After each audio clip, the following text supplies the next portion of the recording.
اقتصاد میزنند و زیر بنای همه چیز را اقتصاد میدونن، اونها از باب این که انسان رو نمیدونن یعنی چی. خیال میکنن که انسان هم یه حیوانی است که همون خورد خوراکه. اون تا خورد خوراک این حیوان با حیوانای دیگه یه فرقی داره. این چلو کباب میخورد و کار میخورد، اما هر دو حیوان.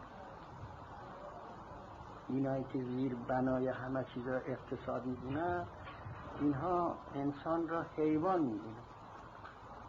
حیوان هم همه چیزش برای اقتصادش زیر بنای همه چیزش، اولاغ هم زیر بنای همه چیزش اقتصاد.